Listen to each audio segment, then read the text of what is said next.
Hello hi friends. இப்போ வந்து நம்ம ஒரு புதினா சட்னி தான் பார்க்க போகிறோம். அதுக்கு பார்த்தீங்கன்னா நான் இந்த அளவு வந்து புதினா எடுத்து வச்சுருக்கிறேன். இது நான் புளியே போடலை. இது வந்து நாட்டு தக்காளி நல்லா வாஷ் பண்ணி எடுத்து வச்சுருக்கிறேன். நாட்டு தக்காளியில் ரொம்ப புளிப்பு இருக்கும், அதனால் நம்ம புளி போட வேண்டாம். இந்த அளவு புதினாவுக்கு இந்த அளவு நாட்டு தக்காளி போதும். சின்ன வெங்காயம் பாருங்கள் எவ்வளோ எடுத்து வச்சுருக்கிறேன். பச்சை மிளகாய் வந்து ஒரு 6 பச்சை மிளகாய் எடுத்து வச்சுருக்கிறேன். பூண்டு வந்து பார்த்திங்கன்னா அந்த மேத்தோலை மட்டும் நீக்கிட்டு நான் அப்படியே வச்சுருக்கிறேன். நம்ம கழுவுறோம், சுத்தம் பண்ணுறோன்ட்டு காய்கறியில் உள்ள சத்துக்கள் எல்லாத்தையுமே நம்ம மொத்தமாக எடுத்துடுறோம். பூண்டுலாம் இந்த மேலே உள்ள தோல் மட்டும் நீக்கினாலே போதுங்க. நம்ம சட்னி இதுக்கெல்லாம் அரைக்கிறதுக்கு, ரசம் இதுக்கெல்லாம் மேலே உள்ள தோலை நீக்கினாலே போதும். இப்போ பாருங்கள், நான் வந்து ஸ்டவ்வை ஆன் பண்ணி ஸ்டவ்வில் வந்து ஒரு கடாயை வச்சுருக்கிறேன். இதை வந்து இப்போ முதல்ல வந்து நம்ம இது பண்ணிக்கலாம். அடுப்பு பற்ற வச்சாச்சு. இப்போ பார்த்திங்கன்னா தேங்காய் எண்ணெய் நம்ம வந்து எப்பயுமே வந்து தேங்காய் கடாய் நல்லா காய்ச்சிட்டு இருக்கட்டும். தேங்காய் எண்ணெய் பாருங்கள், இந்த மத்தியான வெயிலில் கூட பாருங்கள் இன்னும் வந்து எப்படி உருகி இருக்குதுன்ட்டு. இதுதான் வந்துங்க செக்கில் ஆட்டின எண்ணெய். நம்ம நார்மலாக கடையில் வாங்குகிற எண்ணெயெல்லாம் இந்த அளவுக்கு இருக்காது. இப்போது இந்த அளவு நம்ம தேங்காய் எண்ணெய் ஊற்றிருக்கிறோம். தேங்காய் எண்ணெய் ஊற்றி தேங்காய் எண்ணெய் வந்து நல்லா வந்து எண்ணெய் காயட்டும். அந்த கட்டியாக இருக்கிறதெல்லாம் பார்த்திங்கன்னா நல்லா உருகட்டும்.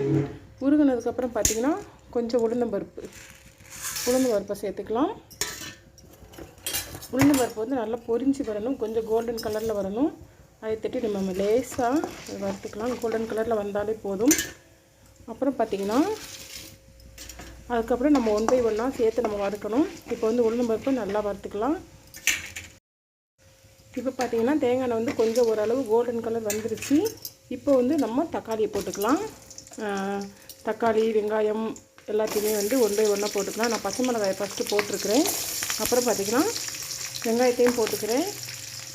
நம்ம வந்து இது வந்து பார்த்திங்கன்னா புளி சப்போஸ் நம்ம நாட்டு தக்காளி போடலை, ஆப்பிள் தக்காளி போடுறோம் அப்படின்னா நம்ம புளி சேர்த்துக்கலாம். நான் வந்து பார்த்திங்கன்னா இன்றைக்கி வந்து நாட்டு தக்காளி போடுறதுனால புளிப்பு அதுவே நிறையா இருக்கும், அதனால் வந்து நான் புளி சேர்க்கலை. இப்போது தக்காளி மட்டும் இருக்கட்டும். நம்ம அந்த மிளகாய், பூண்டு இதெல்லாம் போட்டிருக்கோம் இல்லையா, இதெல்லாம் வந்து கொஞ்சம் நல்லா வறுத்து எடுத்துக்கலாம். இப்போது தேவையான உப்புமே நம்ம சேர்த்துக்கலாம். இது வந்து நான் வந்து இன்றைக்கி வந்து சட்னியாக தான் வைக்க போகிறேன். கொஞ்சம் துவையலாக எடுத்து வச்சுட்டு மீதி வந்து சட்னியாக வச்சுருவேன். ஏன்னா வந்து காலையிலே நான் பிரேக்ஃபாஸ்ட் வீடியோலாம் பார்த்துருப்பீங்க. வெறும் ரசம் வச்சு மீன் மேக்கர் தான் பொரித்தேன். எங்கள் வீட்டுக்கார் வந்து அந்த புதினா இருக்கலாம், அதை துவையல் அரைச்சி வைனாங்க. சரி ஓகே, புதினா இவ்வளோ புதினா இருக்கலாம், அதை அரைச்சிருவோம் அப்படின்ட்டு தான். அதுவே இப்போ பாருங்கள் வெங்காயம் வந்து நல்லா கொஞ்சம் வந்துருச்சு. இப்போ வந்து நாட்டு தக்காளி நம்ம கட் பண்ண வேண்டாங்க, ரொம்ப குலைவாக இருக்கும், அப்படியே போட்டுடலாம். அப்படியே போட்டு இது லேசாக ஒரு கிண்டி கொஞ்சம் இதெல்லாம் நல்லா வதங்கட்டும். இப்போ பாருங்கள் தக்காளியுமே வந்து நம்மளுக்கு நல்லா வந்து வதங்கிடுச்சு. ரொம்ப வதங்கணுங்கிற அவசியம்லாம் கிடையாதுங்க, வதங்கிடுச்சு. நல்லா வந்து புதினாவை நல்லா வாஷ் பண்ணி நம்ம பாருங்கள் சல்லடை இதிலே கீழே பாருங்கள் எவ்வளோ தண்ணி தெரியுது பார்த்தீங்களா. இதிலேருந்து வடிஞ்ச தண்ணி தான், எவ்வளோ தண்ணி இருக்குதுன்னு பாருங்கள். நல்லா வடியட்டுன்னு சொல்லிட்டு அலசி வச்சுருக்கிறேன். இப்போ இதையுமே போட்டு நம்ம நல்லா ஒரு வதக்கிக்கலாம். புதினா துவையல், மல்லி துவையல்லாம் வந்துங்க ரொம்ப புளிப்பு இருந்தாலும் டேஸ்ட் இருக்காது. அதனால தான் நான் வந்து இன்றைக்கி புளி சேர்க்கலை. நாட்டு தக்காளியே நல்லா புளிப்பாக இருக்கும் அப்படிங்கிறதுனால நான் புளி சேர்க்கலை. இப்போ இது எல்லாத்தையுமே போட்டு நம்ம நல்லா ஒரு திரட்டி எடுத்துக்கலாம். எல்லாம் வதங்கட்டும். பாருங்கள் நம்ம வந்து முதல்ல போடுறப்போ எப்படி இருந்தது, இப்போ பாருங்கள் தக்காளியெல்லாம் பாருங்கள் எப்படி வந்து நம்மளுக்கு வந்து குலைவாயிடுச்சுன்னு பாருங்கள். அந்த தோலெல்லாம் உறிஞ்சி அப்படி அந்தளவு குலைவாக வந்துருச்சு. எவ்வளோ தான் தண்ணியை வடிகட்டினாலும் பார்த்திங்கன்னா இன்னும் பாருங்கள், இதில் பாருங்கள் கொஞ்சம் தண்ணி தெரியுது அவங்களுக்கு, தண்ணி அந்த இடத்துல. ஓகே, நம்மளை அரைக்கிறப்பெல்லாம் தண்ணி ஊற்ற வேண்டாம். இப்போ வந்து இது நல்லா நம்ம ஆறட்டும்.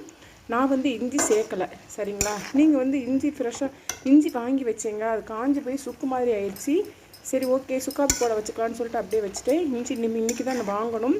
நீங்கள் இஞ்சி இருந்துச்சுன்னா இவ்வளோண்டு ஒரு இன்ச்சுன்னு சொல்லுவாங்க இல்லையா, இந்த அளவு இஞ்சியும் சேர்த்துக்கோங்க, நல்லாயிருக்கும். இப்போ வந்து நம்ம ஸ்டவ்வை வந்து ஆஃப் பண்ணிடலாம். இது வந்து பார்த்திங்கன்னா நல்லா ஆறட்டும். ஆறினதுக்கப்புறம் நம்ம அரைச்சி எடுத்துகிட்டு வந்துக்கலாம். ஃப்ரெண்ட்ஸ் பாருங்கள் நம்மளோட புதினா சட்னி வந்து சூப்பராக ரெடி ஆகிடுச்சு. நம்ம புளியே சேர்க்கலை, ஆனாலும் டேஸ்ட்டு பார்த்திங்கன்னா சும்மா அட்டகாசமாக இருக்குது. ஏன்னு பார்த்தீங்கன்னா நாட்டு தக்காளி நல்ல டேஸ்ட் கொடுக்கும். நாட்டு தக்காளி யூஸ் பண்ணவங்களுக்கு தெரியும். முந்தியெல்லாம் வந்து இந்த ஆப்பிள் தக்காளிலாம் கிடையாதுங்க. நான் எங்கள் பாட்டி தாத்தா வீட்டில் வளர்கிறப்ப எப்பயுமே நாட்டு தக்காளி தான். என்ன குழம்பு வச்சாலும் அவ்வளோ டேஸ்ட்டாக இருக்கும். நம்ம புளியே போடல, ஆனால் சூப்பராக சாதத்தோட பிரட்டி சாப்பிட சூப்பரான வந்து புதினா சட்னி ரெடி ஆயிடுச்சு. இதை வந்து பார்த்திங்கன்னா நீங்கள் தாளிக்கன்னா தாளிச்சிக்கலாம். நான் ஏற்கனவே வந்து தேங்காய் எண்ணெய் நிறைய விட்டுருக்கிறதுனால நான் தாளிக்கலாம். இப்படியே வச்சுருந்து தோசைக்குனாலும் சரி, இட்லிக்குனாலும் சரி, சப்பாத்திக்குனாலும் சரி, ரைஸுக்கே கூட வந்து நம்ம எடுத்து வச்சுக்கலாம். இப்போ நான் அப்படி தான் ரைஸ் வச்சு இந்த சட்னி மட்டும் வச்சு தான் சாப்பிட போகிறேன் மதிய சாப்பாடு. ஓகே ஃப்ரெண்ட்ஸ், நிறைய பேருக்கு வந்து இப்படி தான் அரைப்போன்னு தெரிஞ்சிருக்கலாம். நான் என்னோடய ஸ்டைலில் நான் அரைச்சிருக்கிறேன். எனக்கு பெரும்பாலும் இந்த நாட்டு தக்காளி வர சீசனில் பார்த்திங்கன்னா நான் புளி வச்சு அரைக்க மாட்டேன். எந்த குழம்புக்கு வேணாலும் புளியை நான் அவாய்ட் பண்ணிடுவேன், தக்காளியை சேர்த்துக்கிடுவேன். அப்படி தான் இன்றைக்கி நான் செஞ்சுருக்கேன். இந்த வீடியோ பிடிச்சிருந்தது அப்படின்னா லைக் பண்ணுங்கள், ஷேர் பண்ணுங்கள், கமெண்ட் பண்ணுங்கள், மறக்காமல் சப்ஸ்கிரைப் பண்ணுங்கள். உங்களுக்கு வேணும்னா நீங்கள் தாளிச்சுக்கோங்க. Okay, by.